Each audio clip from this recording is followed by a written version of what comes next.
튜브 타이어는 찢어짐은 물론이고 카본 휠까지 파손되는 경우가 있었습니다. 장비 복구 비용이 상당했어요.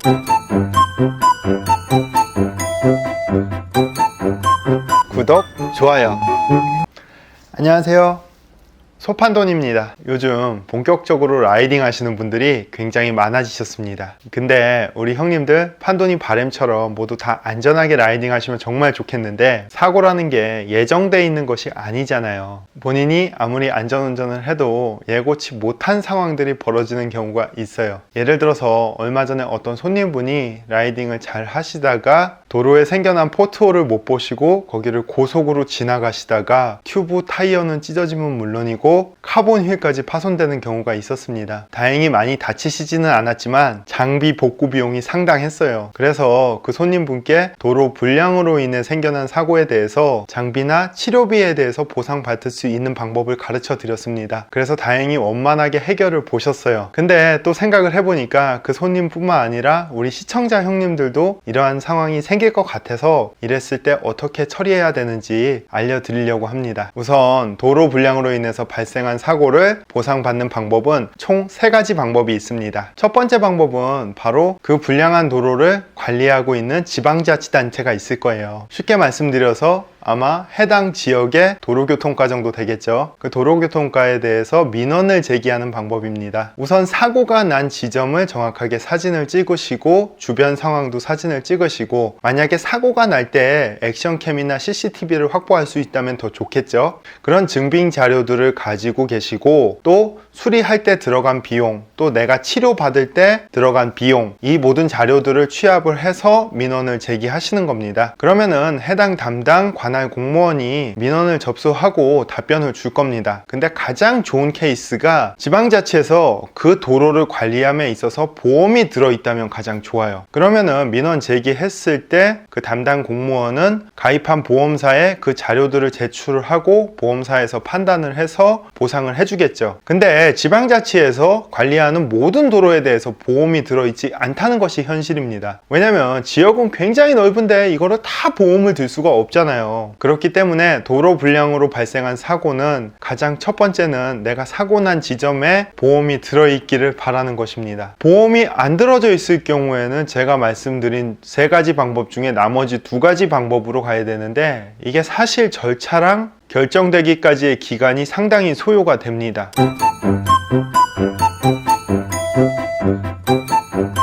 구독, 좋아요.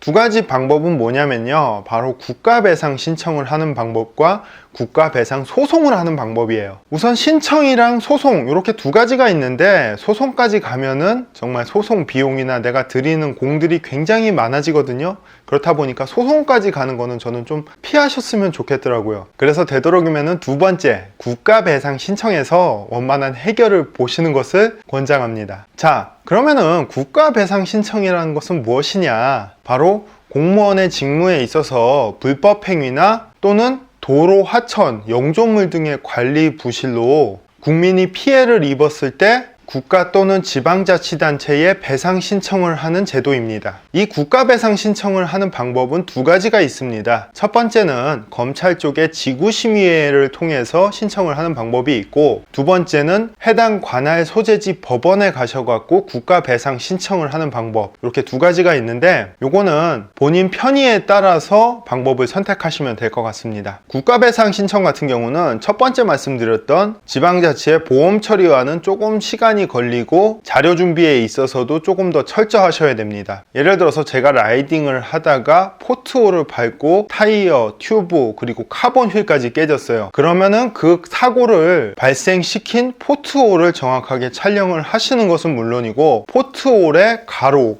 세로, 사이즈, 그리고 깊이까지 제대로 실측을 하는 사진을 첨부하셔야 되고요. 그리고 거기에 더 확실하게 하시려면은 블랙박스나 액션캠, 그리고 주위에 CCTV로 사고 당시의 영상이 첨부되면 더 좋겠죠. 그리고 그 도로를 탈 수밖에 없던 주변 상황들까지 모두 첨부를 하셔갖고 불량 영조물에 대한 자료를 명확하게 준비를 하시고, 그리고 본인이 피해 받은 금액, 그러니까 자전거 수리비와 본인 치료비 명확하게 준비를 하셔갖고 신청을 하시면 됩니다. 근데 이때 또 가장 중요한 게 사고 현장에 대한 자료 수집이에요. 보편적으로 사고가 났을 때 아까 말씀드렸던 첫 번째 지방자치에 민원 제기를 하셨을 때 민원을 받은 지방자치 같은 경우는 우선은 민원이 발생했기 때문에 그 사고 지점을 보수를 할 겁니다. 그러고 나면은 또 증거 자료를 첨부하실 때 굉장히 애로사항이 있어요. 그렇기 때문에 우선은 사고가 나셨을 때 그 포트홀 때문에 사고가 난 것에 대해서 명확하게 처음부터 준비가 모두 되어 있어야 됩니다. 그러니까 가장 중요한 핵심은 한 가지예요. 내가 사고가 났는데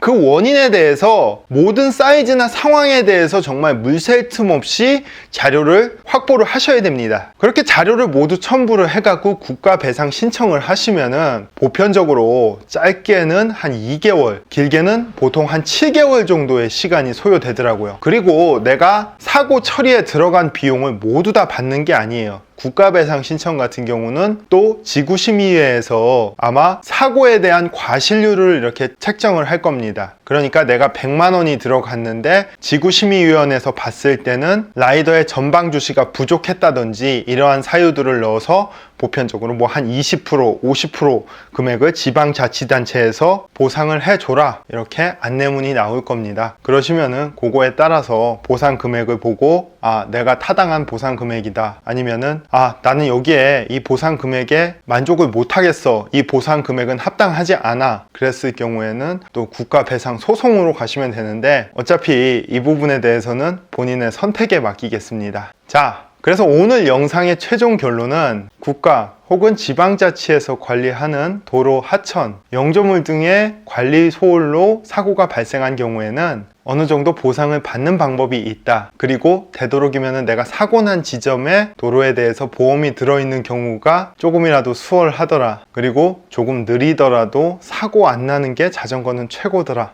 이 정도 될 것 같습니다. 항상 우리 형님들 안전하게 라이딩 하시길 바라는 소판돈이었습니다. 감사합니다.